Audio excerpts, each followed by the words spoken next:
Jai Hind friends. If you are an ex-serviceman serving Jawan, JCO or officer, and if you are planning to buy a new car through the CST canteen, then this video is for you. So today I will explain you the complete step-by-step process how you can purchase a car or bike through the CST canteen.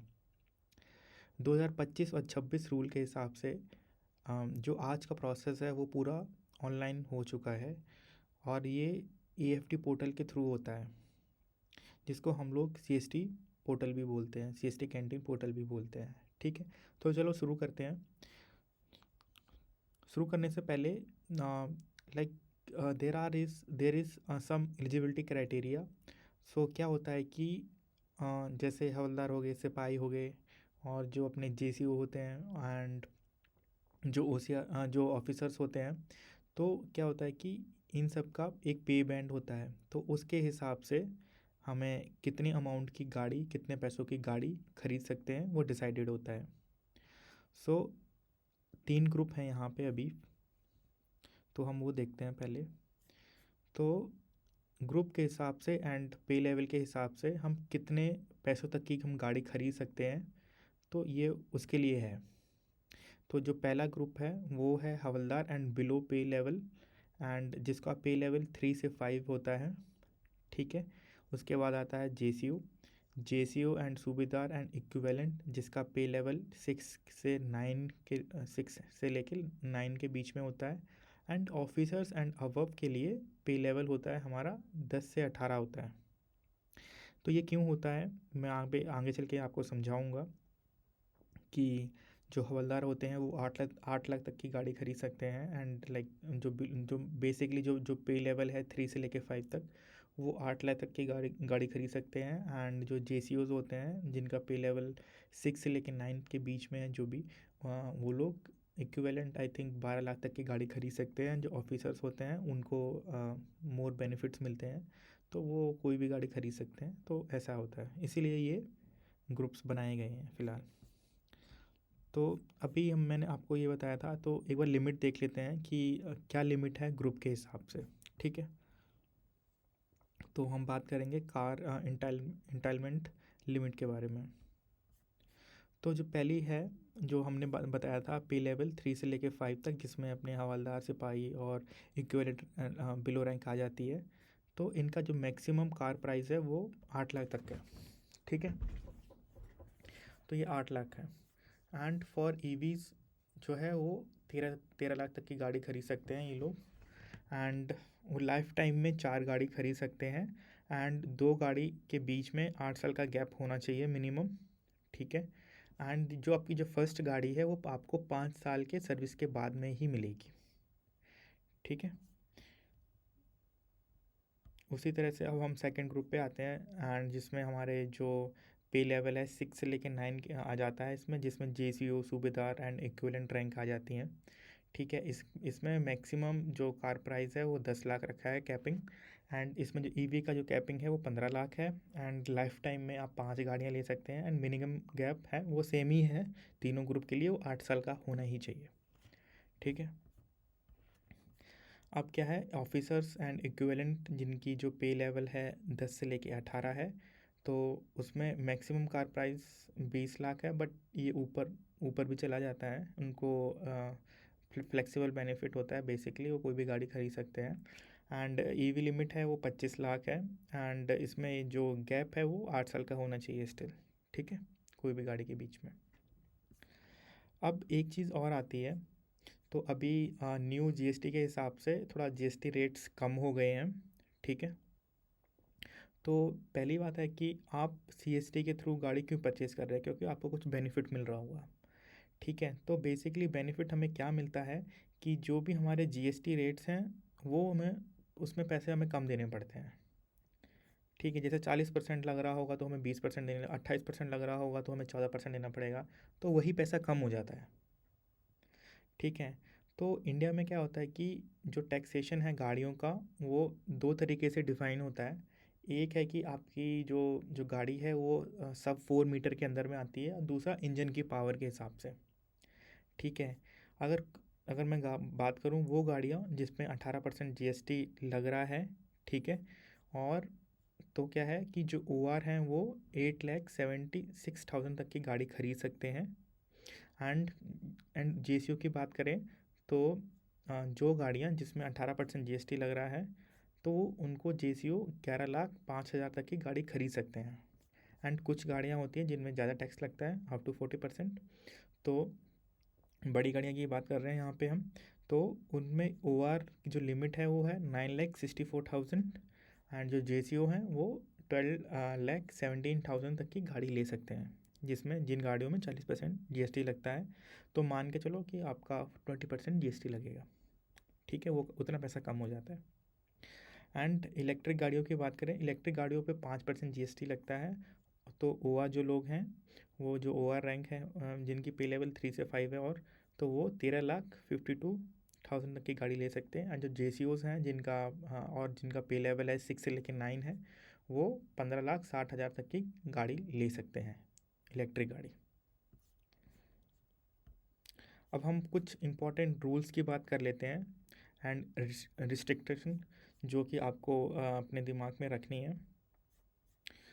पहला है कि जो भी गाड़ी आप CST के through bye करेंगे उसमें आपको 5 साल वो रखनी पड़ेगी। 5 साल के बाद ही आपको उसको आप रीसेल कर सकते हो। एंड जो परचेज़ गैप है वो मैंने आपको बता ही दिया, 8 साल का होना चाहिए मिनिमम जो आपकी दो गाड़ियाँ हैं उनके बीच में। एंड आपके जो डॉक्यूमेंट्स हैं जो आप सबमिट करोगे एक्यूरेट होने चाहिए, एंड वो अगर जो वेरीफाई होंगे तो वो सही होने चाहिए सब कुछ, नहीं तो आप रिजेक्शन फेस कर सकते हैं। और जो आपका जो कार्ड है वो एक्टिव होना चाहिए, कैंटीन कार्ड है जो आपका स्मार्ट कैंटीन कार्ड, वो एक्टिव होना चाहिए थ्रू आउट द प्रोसेस जब तक आप गाड़ी परचेज़ कर रहे हैं, ठीक है। उसके बाद हम बात करते हैं डॉक्यूमेंटेशन क्या क्या रिक्वायर्ड है। सो डॉक्यूमेंटेशन की बात करूँ तो पहली बात तो है आपका जो कैंटीन कार्ड है विथ चिप नंबर, वो आपके पास होना चाहिए। पैन कार्ड आ जाएगा, आपका आधार कार्ड आ जाएगा, एंड जो लास्ट आपने जो सैलरी ड्रॉन की है वो उसकी पे स्लिप या फिर जो पेंशन स्लिप है वो आपको देनी पड़ेगी यहाँ पे, ठीक है। एंड एक्स सर्विसमैन के लिए PPO मैंडेटरी है। एंड डिस्चार्ज बुक का जो आपका आप उसको स्कैन करा सकते हैं। And availability certificate from the dealer with index number, इसकी मैं बात करूँगा अभी आगे चल के। एंड DL होना चाहिए आपके पास में। एंड ये कुछ ऑप्शनल है, ये तो हमें जब हम करेंगे प्रोसेस तो हमें मिल जाएंगे, ठीक है। इंपॉर्टेंट पॉइंट्स EV के लिए मैंने आपको बता ही दिया, लिमिट वो 5 लाख जो भी है वो बढ़ के ही थी दोनों में, हम जो आपको मैंने पिछले अभी आपको प्राइस बता दिए थे। एंड 5 साल का गैप होना चाहिए, एंड सॉरी 5 मतलब मिनिमम सर्विस 5 साल होनी चाहिए। एंड 5 साल के बाद में ही आप इसको बेच सकते हो गाड़ी को भी। एंड मिनिमम 8 ईयर्स का गैप होना चाहिए between the two CST purchase vehicles, ठीक है। अब हम आते हैं प्रोसेस क्या है। तो जी जो फर्स्ट प्रोसेस है कि आपको गूगल पे जाके सर्च करना है CST AFD, ठीक है। जो पहला लिंक आएगा आपको वो खोलना है। तो ये मेरा फर्स्ट वीडियो है, इसी सीरीज़ में मैं 2-3 वीडियो और लाऊंगा जिसमें मैं आपको बताऊंगा। ये एक बेसिक वीडियो है कि आपको क्या क्या स्टेप्स करने पड़ेंगे, ठीक है। तो जो फर्स्ट स्टेप है वो है AFD पोर्टल पे जाके आपको रजिस्ट्रेशन करना पड़ेगा। ये एक CST पोर्टल है, ठीक है, जो गवर्नमेंट का ही है। इस पर जाके आपको पहले द फर्स्ट स्टेप इज़ आपको इस पर जाना है, आपको रजिस्ट्रेशन करना है, ठीक है, एज ए न्यू यूज़र। अगर आप ऑलरेडी यूज़र हो तो आप लॉगिन कर सकते हो, ठीक है। तो जो फर्स्ट स्टेप है वो आपको रजिस्ट्रेशन का है, आपको इस पोर्टल पे जाना है, ये मैंने लिंक भी दे दिया है, ठीक है। ये एक सिमिलर काइंड ऑफ प्लेटफॉर्म है, लाइक आपको जैसे आप शॉपिंग करते होगे फ्लिपकार्ट पे या फिर अमेज़ॉन पे, तो ये एक शॉपिंग पोर्टल है एक तरह से आप मान सकते हो, ठीक है। तो आपको इस पे आपको क्या करना है, आपको अपना अकाउंट क्रिएट करना है, आपको रजिस्ट्रेशन करना है फर्स्ट टाइम यूज़र्स के लिए। तो रजिस्ट्रेशन करने के लिए आपको क्या चाहिए, आपको अपना कैंटीन कार्ड है उसका आपको नंबर चाहिए होगा, ठीक है। तो एंड इसका मैं कैसे रजिस्ट्रेशन करना है वो आप इसी प्लेलिस्ट में जाके आप इसका एक मैं वीडियो बनाने वाला हूँ, तो आप वहाँ से भी एक बार आप देख सकते हो कि AFD पोर्टल पे रजिस्ट्रेशन कैसे करना है। जस्ट मैं आपको यहाँ पे बेसिक बता रहा हूँ, मोर डिटेल के लिए इसका एक सेपरेट वीडियो बनाऊँगा, आप वहाँ पे जाके देख सकते हो सेम प्लेलिस्ट में जाके। तो आपको क्या करना है यहाँ पे, तो इस वेबसाइट पे जाना है एंड इस पे आपको क्या करना है, जो कार्ड नंबर है आपका वो आपको डालना है, स्मार्ट कैंटीन कार्ड का पैन नंबर आपको डालना पड़ेगा, मोबाइल एंड ईमेल आपको इसमें डालना पड़ेगा, and for ex serviceman PPO तो आपको डिटेल्स डालनी पड़ेंगी। एंड आप सब ये सब डिटेल डालने के बाद में आपको मैसेज और मेल आ जाएगा विद इन 2 वर्किंग डेज़ में कि आपका ये रजिस्ट्रेशन कंप्लीट हो गया है।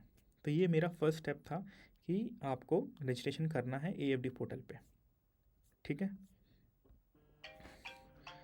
अब मैं आपको बताऊंगा step by step process, purchase करने का क्या प्रोसेस है। ठीक है, तो हम वो स्टार्ट करते हैं। तो जो पहला जो है प्रोसेस है वो है get availability certificate and index number. आपने क्या किया है, आपने अभी एएफडी पोर्टल पे आप गए हो, आपने वहाँ पे अपना रजिस्ट्रेशन कर दिया है। रजिस्ट्रेशन करने के बाद में आपको क्या करना है, वो एएफडी पोर्टल को आपको खोलना है। ठीक है, आपको लॉगिन करना है। आपको लॉगिन करोगे, ठीक है, वहाँ पे सर्च का भी ऑप्शन आएगा, नहीं तो वहाँ पे 4 व्हीलर 2 व्हीलर का ऑप्शन आ रहा होगा, आपको 4 व्हीलर पे जाना है और आप जो गाड़ी परचेज़ करना चाहते हैं वो आपको वहाँ पे पोर्टल पे एएफडी पोर्टल पे सर्च करनी है। ठीक है, आप वहाँ पे बहुत सारी गाड़ियाँ होंगी, जैसे आपने डिटेल्स जो एएफडी पोर्टल में उसमें आपने डिटेल्स ऑलरेडी फिल कर दी है, तो उसमें आपकी पे के हिसाब से आप, जैसे आपको सपोज़ करो ब्रीज़ा लेनी है, तो वो आपके अंडर में आ रही होगी, तो वो आपको शो कर रही होगी और आप उस पर क्लिक करोगे तो खुल जाएगी वो। ठीक है, उसी तरह से अगर आप सपोज़ करो आप जेसीओ हो, आपकी रैंक जो है वो जेसीओ के जो है 6 to 9 वाली है, उस अगर सपोज़ करो आप वहाँ पे थार या फिर जो स्कॉर्पियो एन है, जो हाई एंड गाड़ियाँ हैं, आप उस पर क्लिक करोगे तो वहाँ पे शो करेगा you are not authorise to buy this car. ठीक है, तो आपको वहाँ पे क्या करना है, सपोज़ करो आपको मारुति की ब्रीज़ा ख़रीदनी है, तो आपको क्या करना है, आपको वहाँ पे चेक करना है वो गाड़ी कितने की पड़ रही है आपको सीएसटी में, एंड उसका कौन सा मॉडल सीएसटी में है।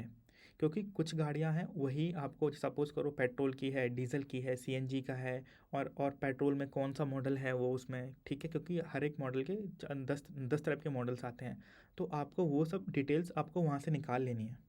ठीक है, उसके बाद में आपको क्या करना है, आपको नियरेस्ट जो आपका ऑथराइज डीलर होगा, कार डीलर होगा, आपको वहाँ पे जाना है और उसको बोलना है मुझे ये गाड़ी लेनी है। ठीक है, तो वो आपको बताएगा कि मैं आपको ये गाड़ी मंगा सकता हूँ, मेरे पास है कि नहीं है। ठीक है, वो सब चीज़ें आपको डिटेल्स बता देगा। उसके बाद में आपको जो डीलर होगा वो आपको एक सर्टिफिकेट देगा, उसको हम बोलते हैं अवेलेबिलिटी सर्टिफिकेट बोलते हैं। ठीक है, और उसमें वो इस तरह का दिखता है और उसमें एक सीएसटी इंडेक्स नंबर होता है। ठीक है, वो आपको ले लेना है। तो ये हमारा फर्स्ट यहाँ पे स्टेप कंप्लीट हो गया। ठीक है, हम एएफडी पोर्टल पे गए, वहाँ पे हमने गाड़ी पसंद की, देखी हमें कौन सी लेनी है। ठीक है, उसके बाद हम डीलर के पास में गए, हम डीलर से हमने बात की, और वहाँ पे जाके आप वहाँ पे टेस्ट ड्राइव भी ले सकते हो, गाड़ी के फीचर्स देख सकते हो, कलर आप चूज़ कर सकते हो। ठीक है, ये सब चीज़ें आपको करनी है, जाके उससे बात करनी है। उसके बाद है next step is upload the document and place the demand. अब हमें क्या करना है, दोबारा हमें एएफडी पोर्टल पे जाना है। ठीक है, वहाँ पे हमें डिमांड क्रिएट करनी है। ठीक है, आप देख रहे हो आपका पे लेवल ऑलरेडी आ गया है। उसके बाद में कुछ डॉक्यूमेंट्स हैं वो आपको अपलोड करने पड़ेंगे। ठीक है, जैसे पैन कॉपी आपको अपलोड करनी पड़ेगी, अवेलेबिलिटी सर्टिफिकेट जो कि डीलर ने दिया था, जो कि हमने लिया था अभी डीलर से, हमें वो अपलोड करना है। ठीक है, यहाँ पे आपको पीपीओ की जो एक्स सर्विसमैन है उनको ये अपलोड करना है। ठीक है, आपको पेंशन स्लिप और जो भी लास्ट ड्रॉन सैलरी है वो आपको डॉक्यूमेंट अपलोड करना है। ठीक है, ये सब चीज़ें आपको अपलोड करनी है। उसके बाद में आता है पेमेंट।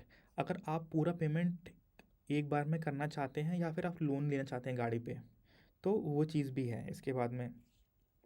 ठीक है, तो आपको बताना पड़ेगा यहाँ पे कि आप लोन लेना चाहते हो। अगर आप लोन लेना चाहते हो तो आप येस क्लिक कर दोगे, अगर आप फुल पेमेंट खुद करना चाहते हो तो आप नो कर दोगे। ठीक है, अभी क्या है कि जो डिमांड है वो आपको हर महीने की 4 तारीख के बाद में प्लेस करनी है। ठीक है, वो 2 या 3 दिन लगते हैं, वो अप्रूव हो जाती है, एंड वो टिल 25 तक अप्रूव होती है। ठीक है, ये चीज़ आपको ध्यान में रखनी है। अभी हम नेक्स्ट स्टेप पे चलते हैं, स्टेप थर्ड पे, जो कि है पेमेंट प्रोसेस। तो अब मैं आपको पेमेंट प्रोसेस पूरा समझाता हूँ। क्या होता है कि आपको सपोज़ करो, एक तो चीज़ है कि आपको फुल पेमेंट आपको खुद करनी है, आपको कोई लोन नहीं चाहिए। तो ये मतलब बहुत सीधा और स्ट्रेट फॉरवर्ड प्रोसेस है। ठीक है, इसमें आपको पेमेंट के बहुत सारे ऑप्शन मिल जाएंगे। जैसे कि आपको नेट बैंकिंग मिल जाएगा, क्रेडिट कार्ड, डेबिट कार्ड से, आपको यूपीआई से, एंड आप बैंक चालान भी आप ले सकते हो। तो बहुत सारे प्रोसेस हैं, ठीक है, जिससे आप एक बार में पूरी पेमेंट कर सकते हो। अब मैं दूसरी बात करता हूँ लोन के लिए। जिन जिन लोगों को लोन लेना है, अब क्या सपोज़ करो आपको, आपकी गाड़ी है वो 10 लाख की गाड़ी है, उसमें आपको 7 लाख का लोन चाहिए, आपको 3 लाख की आपकी जो डाउन पेमेंट है वो करनी है। तो आप क्या करोगे, आप 7 लाख का आपको लोन करवाना है, तो आप बैंक के पास में जाओगे जहाँ पे आपकी सैलरी, जिस बैंक में आपकी सैलरी आ रही होगी, या फिर कोई भी आप बैंक देख सकते हैं, आपको आगे वहाँ पे बात करनी है, आपको वहाँ पे कार लोन लेना पड़ेगा, ठीक है। अब क्या होगा कि जब भी आप ये जो पीछे वाला जो प्रोसेस है, स्टेप 2 होगा, ठीक है। आप जब ये डिमांड प्लेस करोगे ना, इसके बाद में आपको कुछ डॉक्यूमेंट्स ऑलरेडी आपको पोर्टल में, जो एएफडी पोर्टल है वहाँ पे मिल जाएंगे कि आपको पैसा किस अकाउंट में ट्रांसफ़र करना है, ठीक है। तो यहाँ पे आप देख रहे होगे कि सीएसडी हेड ऑफिस में आपको पैसा जमा करना होता है, ट्रांसफ़र करना होता है, ठीक है। तो आप क्या करोगे, आप बैंक से जाके बात करोगे और उनको ये डिटेल्स दोगे, ठीक है। तो बैंक वाले क्या करेंगे कि जो बैंक वाले हैं, जो लोन अमाउंट है 7 लाख का, वो क्या करेंगे, वो सीएसडी के जो अकाउंट है उसमें ट्रांसफ़र कर देंगे।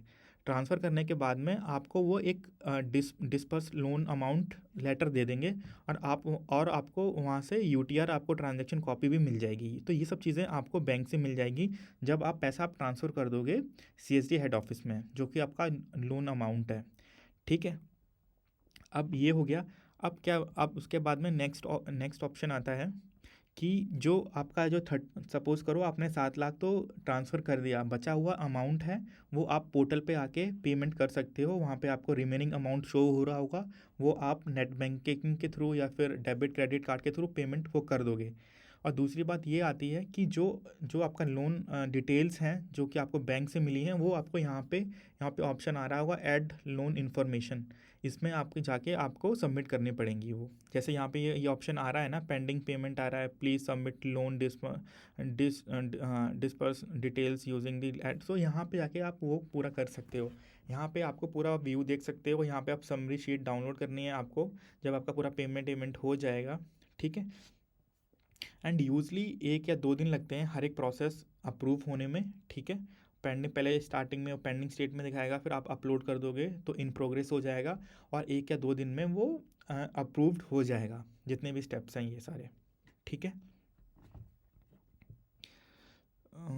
ये हो गया। उसके बाद में आप यहाँ से समरी शीट डाउनलोड कर लोगे, ठीक है। अब क्या होगा, जब हमने जो फर्स्ट स्टेप किया था ना यहाँ पे अपलोड डॉक्यूमेंट्स, तो यहाँ पे कुछ और भी डिटेल्स पूछता है कि आपके आसपास में कौन सा मतलब आप गाड़ी कहाँ से उठाना चाहते हो, उसके आसपास में यूआरसी कौन सी है, ठीक है, वो सब बेसिक डिटेल्स पूछता है। सो द नेक्स्ट स्टेप है, आपको आपको एलएस ऑर्डर जनरेट करना है या फिर पीओ ऑर्डर जनरेट करना पड़ेगा, ठीक है। आपको पेमेंट के बाद में 3 से 4 दिन लगेंगे, वेट करना पड़ेगा अप्रूवल। आप जितने भी स्टेटस हैं आप जाके चेक कर सकते हो, नहीं तो आपको मेल या मैसेज आते ही रहेंगे हर एक स्टेप पे, ठीक है।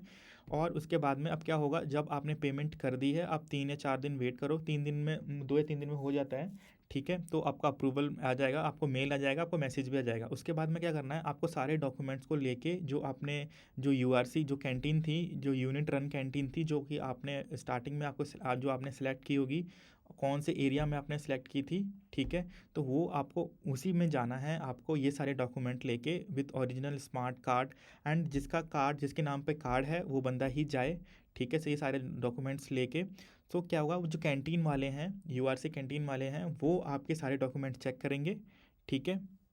और वो क्या कर देंगे, आपको पीओ ऑर्डर या फिर एलएस ऑर्डर बोलते हैं, वो आपको दे देंगे, और एक ऑथराइजेशन लेटर वो आपको दे देंगे, ठीक है। तो ये सारा प्रोसेस है। उसके बाद में नेक्स्ट प्रोसेस है कि आपको ये जो उन्होंने पीओ और एलएस ऑर्डर दिया है, वो आपको अपने जो आपका डीलर है उसके पास लेके जाना है और उसको देना है, ठीक है। और before before giving this PO और एलएस ऑर्डर, आपको अपनी गाड़ी की पीडीआई अच्छे से करवा लेनी है, आपको गाड़ी चेक कर लेनी है, कौन से ईयर में, मैन्युफैक्चरिंग डेट क्या है उसकी, ठीक है। टायर्स आपको देखने हैं, गाड़ी कहीं कहीं स्क्रैचेस और जो भी है, आपको अच्छे से चेक करना है गाड़ी के, ठीक है आपको। उसके बाद में जो रिमेनिंग अमाउंट है, आरटीओ चार्जेस हैं, इंश्योरेंस चार्जेस हैं, वो डायरेक्टली आप डीलर को पे कर सकते हो, और जो भी फॉर्मेलिटीज़ हैं वो कंप्लीट कर सकते हो और अपनी गाड़ी कलेक्ट कर सकते हो। सो ये एक कंप्लीट प्रोसेस है। तो इसके अभी मैंने आपको कुछ चीज़ें मैंने आपको नहीं बताई हैं कि कैसे फॉर्म फिलअप करना है, ठीक है, कैसे आपको AFT में आपको अकाउंट क्रिएशन करना है। तो इसके सेपरेट वीडियोस मैं अपने इसी प्लेलिस्ट में मैं डाल दूंगा, तो आप वो वहाँ पे आके चेक कर सकते हैं।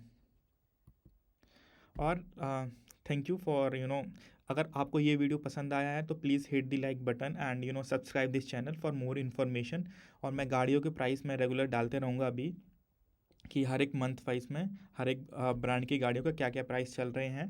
तो so and if you like this will motivate me to create more helpful content for our defence community. So अगर आपको कोई क्वेश्चन है तो आप कमेंट बॉक्स में मुझसे पूछ सकते हैं, I will try to reply and you can share this video in your groups and WhatsApp groups. Okay, Jai Hind, bye bye.